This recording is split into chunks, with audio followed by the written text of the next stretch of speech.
Muy bien, maravilloso.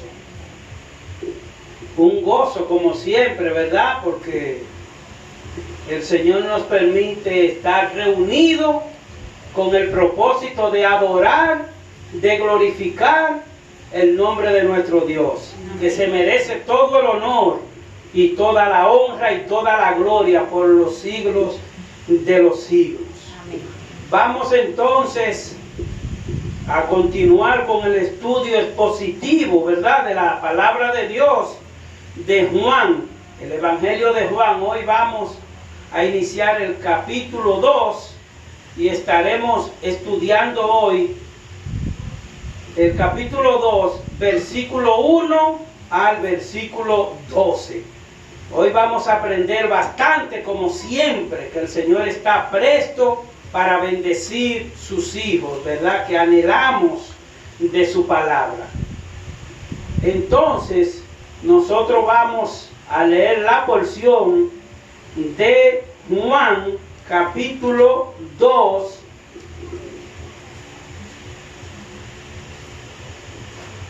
Vamos a buscar a Juan acá, capítulo 2.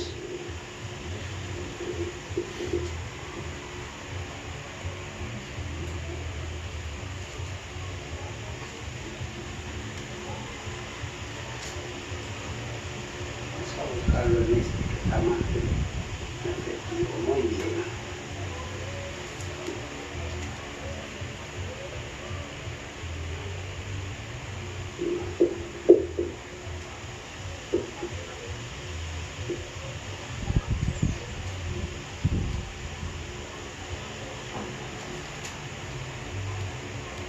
Excelente, gloria a Dios. Dice así la palabra de Dios. Juan capítulo 2, versículo 1 hasta el 12. Al tercer día hicieron unas bodas en Caná de Galilea, y estaba allí la madre de Jesús. Y fue también llamado Jesús y sus discípulos a las bodas. Y faltando el vino, la madre de Jesús le dijo: mira, no tienen vino. Y diciéndoles a Jesús, ¿qué tengo? Dice Jesús, ¿qué tengo yo? ¿Qué tengo yo contigo, mujer? Aún no ha venido mi hora. Su madre dice a los que servían: haced todo lo que os dijere. Y estaban allí 6 tinajas de piedra para agua, conforme a la purificación de los judíos, que cabían en cada una 2 o 3 cántaros. Dice Jesús: echad esta tinaja agua, hinchándola hasta arriba, y dícele: sacad ahora y presentad al maestresala. Y como el maestresala gustó el agua hecha vino, que no sabía de dónde era, mas lo sabían los sirvientes que habían sacado el agua. El maestresala llama al esposo y dice: todo hombre pone primero el buen vino, y cuando están satisfechos, entonces lo que es peor. Mas tú has guardado el buen vino hasta ahora. Este principio de señales hizo Jesús en Caná de Galilea, y manifestó su gloria, y sus discípulos creyeron en él. Después de esto, descendió a Capernaum, él y su madre y hermanos y discípulos, y estuvieron allí no muchos días. Oremos. Dios Padre bueno, gracias Señor por tu palabra. Gracias porque nosotros, por tu gracia, por tu misericordia, es que podemos estar en tu presencia. En tu presencia porque tú nos perdonas. En tu presencia porque tú moriste en la cruz del Calvario para que cada uno de nosotros que venimos a ti en arrepentimiento, podamos estar a tu lado, Señor, y poder ser llamado hijo tuyo. Ahora yo te pido, Señor, que bendiga esta comunidad, bendiga esta iglesia, traiga con bien a aquellos que vienen de camino, para que juntos nos alimentemos del Evangelio de salvación y vida eterna. En el nombre de Cristo Jesús. Amén. Muy bien. Las bodas de Caná. En este capítulo 2 encontramos el primer milagro. El primer milagro que hace el Señor Jesucristo, operado. Este es el primer milagro, el inicio del primer milagro del Señor Jesucristo, ¿verdad? Para dar inicio a su obra ministerial. Este hecho también precede a lo que es el año de preparación del Señor Jesús, porque el Señor tiene ese año de preparación donde Él va organizando todo, como hemos visto en la semana anterior en los estudios, cómo vienen los discípulos, ¿verdad? Uno a uno, primero llega Andrés, ¿verdad? Y así sucesivamente. Y está marcado por la primera Pascua celebrada en Jerusalén, en la que Jesús asiste con sus discípulos. Este acontecimiento se convierte en el primer milagro de una gran serie de señales que el Señor Jesucristo tenía, ¿verdad? Para que así puedan confirmar, que se confirmaría su procedencia, que Él no es de este mundo, sino que Él es de la patria celestial. Así se mostraría al pueblo de Israel que Él era el Mesías prometido. De paso marcamos este hecho también en el Evangelio que nos dice Juan en el capítulo 20, Juan 20, hizo además Jesús muchas otras señales en presencia de sus discípulos, las cuales no están escritas en este libro. Hermanos, el Señor Jesucristo hizo milagros, hizo señales que no están en la Biblia, que no están en este libro. Dice la palabra que si se escribiese todas las cosas que el Señor hizo, manifestó, no cabe en el mundo. Porque el Señor es el creador del mundo. De manera que dice el 31, pero estas se han escrito para que creáis que Jesús es el Cristo, el Hijo de Dios, y para que creyendo tengáis vida en su nombre. En Cristo Jesús es que el hombre tiene vida. En Cristo Jesús es que el hombre puede tener, ¿verdad?, esa fortaleza, esa gracia, porque el hombre en su fuerza natural no tiene más que debilidades, por más capacidades, ¿verdad?, que manifiesta. Vemos que estos milagros estaban dirigidos a Israel, una nación que desde el tiempo de Moisés estaba pidiéndole señales a Dios. Y podemos notar que el mismo Señor usa a Moisés para que todas esas cosas que Dios le decía a Moisés que hiciera, era para que el pueblo mirara el poder de Dios a través de Moisés. Y aún así muchos no creyeron, eran bastante incrédulos, ¿verdad? Ellos querían señales desde el cielo para poder creer. De manera que ahora en esta porción vamos nosotros a estudiar este mensaje que lo hemos titulado con el bosquejo siguiente. Es la ocasión del milagro que hace Jesús en la boda de Caná, ¿verdad?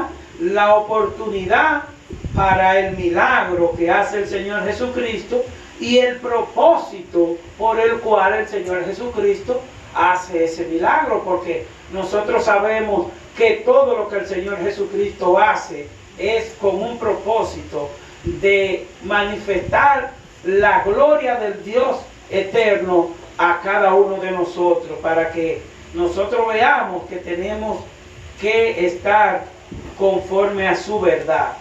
Vamos entonces a ver lo que es la ocasión del milagro. Vemos que el tiempo del Señor, Dios tiene todo programado conforme a su voluntad. Dios tiene todo programado. En nosotros estar aquí ha sido una programación del Dios vivo, porque Él crea los medios. ¿Verdad que sí? Todavía cuando aquí en esta iglesia se va a dar un alimento, una pasta, un juguete, Dios lo tiene con un propósito. Que el niño vea que se le dio en la casa del Señor. Y que cuando él esté grande pueda manifestar que estaba en la casa del Señor y escuchó el Evangelio. Eso es el niño. ¿Y qué le dejamos al adulto? El adulto con mayor validez, ¿verdad? De modo que todo está programado conforme a la voluntad. Ningún hecho que venga de parte del Señor Jesucristo será de una manera casual o será de una manera fortuita, ¿verdad? Las Escrituras indican esto en diferentes lugares. Así lo vemos en Marcos capítulo 1 versículo 15, que dice: el tiempo se ha cumplido y el reino de Dios se ha acercado. Arrepentíos y creed en el Evangelio. Arrepentíos y creed en el Evangelio. Ese es el propósito principal del mensaje del Señor Jesucristo. Desde que nosotros comenzamos este estudio, ¿verdad? Vemos que lo primero que Juan el Bautista decía: desde los montes por el Jordán, arrepentido y convertido. ¿De qué? De nuestra pecaminosidad. El hombre en su naturaleza está dañado, está corrompido. Por bonito que hable, por buen capacitado que esté, todo eso es humano y todo eso desaparecerá rápidamente. Así lo vemos entonces en la porción que hemos leído de Juan capítulo 2, el versículo 1 también se hace énfasis en lo importante del tiempo de Dios. Lo importante es que el Señor tiene, como le he dicho, todo programado, minuto por minuto. Aquí vemos que dice la porción: al tercer día se hicieron unas bodas en Caná de Galilea y estaba allí la madre de Jesús. Estaba allí la madre de Jesús. ¿Al tercer día de qué? ¿Qué entendemos nosotros con el tercer día? El tercer día dice que es después de lo que ya habíamos hablado cuando él estuvo el encuentro con Natanael, ¿verdad? Que estaba junto a Andrés, que Andrés llama a Pedro, que Natanael está en la higuera, debajo de la higuera, muy íntimamente clamando, orando, adorando al Señor, pidiéndole al Señor de su gracia. Y lo que de repente menos tiene pensado es Natanael que se va a encontrar con ese Salvador al cual él está posiblemente, ¿verdad?, orando. De acuerdo con el relato del apóstol Juan, Jesús había llamado por lo menos, en base al relato del evangelista Juan, por lo menos el Señor Jesús había llamado a 5 de sus discípulos. Ya nosotros sabemos cómo llamó a Juan y Andrés, ¿verdad? Que iban de camino y le dice el Señor, le dicen: ¿dónde moras? ¿Verdad? Y el Señor le dice: ven y ve. De manera que 5 de sus discípulos, estos serían Andrés, Pedro, Juan, Felipe y Natanael. ¿Verdad que sí? Por tanto, era el tiempo para que él le mostrara a ellos y a los judíos el poder divino y su autoridad sobre todo lo creado. Y entonces el Señor va capacitando, fortaleciendo a cada uno de esos sus discípulos, ¿verdad? Jesús comenzó a obrar en una región que tal vez no era tan popular, ¿verdad? Judea no era tan popular, pero sí estaba más abierta, más dispuesta a alimentarse de la palabra de Dios. Eso sí es posible, porque habían otras regiones donde residían los grandes religiosos y tradicionalistas, ¿verdad? Que estaban compuestos por esta cesta de los fariseos, de los saduceos y los escribas, que era a nivel de tradición creada por ellos mismos, ¿verdad? Y es entonces Galilea donde el Señor se dirige, como vimos en los estudios anteriores, que el Señor dice: me es necesario pasar por Galilea. ¿Por qué me es necesario? Por lo que estamos viendo aquí, porque era necesario que se acabase el vino, como lo estamos observando. Era necesario, eso estaba programado desde antes de la fundación del mundo, para que se vea el poder glorioso del Señor. Entonces es Galilea la que se distinguía como la provincia más privilegiada en cuanto a las cantidades de milagros, ¿verdad?, que hizo el Señor Jesucristo, ejecutando, ¿verdad?, su doctrina enseñada por Jesús para con ellos. Es así. Vemos también lo que es la fiesta de la boda. ¿Qué podemos entonces entender con esto? Según nos narra el texto, en la ciudad de Nazaret. Sabemos que la ciudad de Nazaret es donde vivía la madre de Jesús, ¿verdad? Dice el texto, según narra, en la ciudad de Nazaret se hicieron unas bodas, a la cual fueron invitados Jesús y sus discípulos. Ese es el versículo 2 del capítulo 2 que estamos estudiando. Dice: y fueron también invitados a las bodas Jesús y sus discípulos.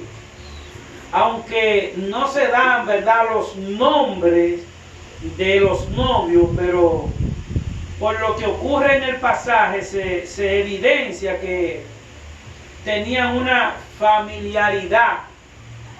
Los esposos, ¿verdad?, los que se iban a casar, tenían una familiaridad con María, con Jesús, porque igual se hace una boda en esta zona y la persona quiere invitar, ¿verdad?, lo más que pueda. Era algo semejante en el tiempo de Jesús. Era una actividad donde todo se conglomeraba, ¿verdad? Otro detalle de la familiaridad de María con los contrayentes es que ella se encontraba allí con sus otros hijos, porque María, al igual que Jesús y sus discípulos, fueron invitados, y estaba también María, la madre de Jesús, con los demás hijos, ¿verdad?, que ella tenía. Por eso vemos que el texto dice: los medios hermanos de Jesús, los cuales fueron engendrados por José su padre, el esposo de María. Eso nosotros podemos verlo igual en Mateo. En Mateo nosotros podemos ver, Mateo capítulo 13, versículo 55 al 56, dice: ¿no es este el hijo del carpintero? ¿No se llama su madre María, sus hermanos Jacobo, José, Simón y Judas? ¿No están todas sus hermanas con nosotros? ¿De dónde pues tienen todas estas cosas? Eso es la incredulidad, ¿verdad?, de las personas, como hoy día. Hoy día se le predica el evangelio a las personas y buscan todas las excusas de manera que no le presten atención y no crean. Y miren todas las señales y milagros que hizo el Señor, y aún observando, no creyeron en Él. Por eso vemos que dice el texto que no es este el hijo de José el carpintero y de María, ¿No son sus hermanos Jacobo? Entonces Judas, sus hermanos y sus hermanas también, porque Jesús tuvo hermana, porque María tuvo sus hijos con José, ¿verdad? Que de paso no se habla más de José, porque al parecer murió. Esta era una ocasión muy importante para los judíos, pues las bodas eran acontecimiento muy notable en Israel, y era una actividad a la cual se invitaban a muchas personas, por lo que Jesús sabía que en esa boda, ¿verdad?, que iba a venir tanta gente, y ahí inicia el ministerio del Señor Jesucristo. El Señor Jesucristo aprovecha esa ocasión que hay una gran multitud para Él manifestar ese poder de Dios por medio de señales, como lo había hecho Dios a través de Moisés, ¿verdad? Pero para que en esta ocasión ellos puedan ver que es el Dios vivo que está manifestando esas señales, ¿verdad? De manera que en segundo lugar vamos a estudiar lo que es la oportunidad para el milagro. La oportunidad, la ocasión. ¿Qué pasa con esa oportunidad? ¿Qué es lo que surge? Surge una necesidad. Para el Señor Jesucristo manifestar ese milagro, el Señor Jesucristo permite que surja una necesidad. Y eso es lo que hace el Señor Jesucristo con la persona más incrédula. El Señor le permite que hayan ciertas necesidades para que Él vea que no se trata de dinero, que no se trata de relación, que no se trata de un buen empleo o de no tener empleo. El Señor Jesucristo presenta situaciones para que el hombre de hoy día entienda que es dependiendo de la gracia salvadora, de la gracia sanadora del Señor Jesucristo. Por eso vemos la oportunidad para hacer el milagro y surge esa necesidad, como lo vemos en el versículo 3 que estamos estudiando. Dice el versículo 3, y faltando el vino, dice el versículo 3, y faltando el vino. Aquí se muestra la necesidad que provocó la ocasión, ¿verdad? Provocó la oportunidad para que Jesús actuara, ¿verdad? Al faltar el vino, aquí está la ocasión, el momento indicado para que Jesús actuara. Entonces es María quien le dice a Jesús, y faltando el vino, la madre de Jesús le dijo, no tienen vino, a pesar de la abundante provisión, porque ustedes saben que estamos hablando que era una boda donde hay demasiada gente. El objetivo era que haya muchísima gente. Pero ¿qué pasa? Que de repente hay una mala programación en el vino, que era muy necesario para ese tiempo. Una boda sin vino no tenía como ese efecto, ¿verdad? Y no es que era un efecto que tenía que estar todo el mundo ebrio, no, era la forma de compartir. En este caso no había bizcocho, en este caso había, vamos a decir, vino. No es que no había bizcocho, pero el énfasis se hace, ¿verdad?, en el vino, como vemos que faltando el vino, la madre de Jesús le dijo, no tienen vino. Al parecer María era la que se da cuenta del problema. Porque seguro ella estaba ayudando a lo que es la preparación, como toda mujer activa, ¿verdad? Como toda mujer trabajadora y invitada a esa boda, pues es María que de seguro estando ayudando a preparar las cosas. Efectivamente, en el lugar donde se distribuía el vino, pues ella sabía que con la presencia de Jesús, la madre de Jesús sabía que con la presencia de Jesús, toda insuficiencia iba a tener solución. Toda insuficiencia iba a estar recompensada por la total suficiencia que hay en Cristo. Como sabemos, donde Cristo llega, lo transforma todo, lo llena todo, lo cambia todo, lo renueva todo. Es por eso que hay personas que se les dice que reciban al Señor, que se conviertan al Señor y le buscan la vuelta para salir de ese diálogo, de esa conversación. ¿Por qué? Porque hay personas que no quieren cambiar su forma de vida. Hay personas que se sienten bien haciendo lo que están haciendo, pero sabiendo que no es del agrado de Dios. Y cuando se les dice que hay que rendir cuenta a Dios, ellos dan la espalda, porque el que está en oscuridad no quiere para nada ver la luz, que es donde se refleja la conducta de Modesto. Mi actitud, mi testimonio habla primero antes de yo abrir la boca, ¿verdad que sí?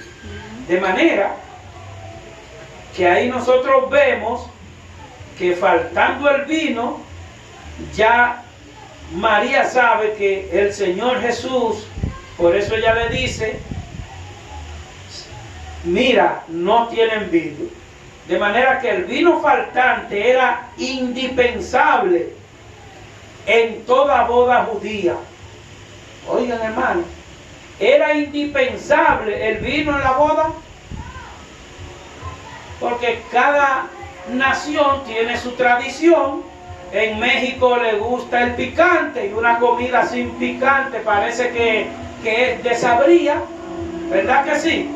Entonces nosotros vemos que el vino faltante era indispensable en esta boda judía, porque ciertamente una boda sin vino no era boda.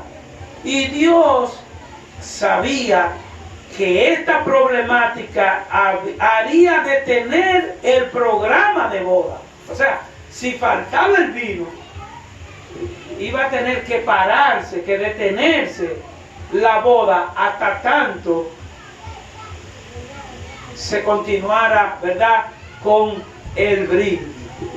Eso sería así, y provocaría que miraran hacia Jesús para suplir esta necesidad. Ahí había que mirar a Jesús para suplir esta necesidad. Jesús fue invitado por los allegados, ¿verdad?, de la boda.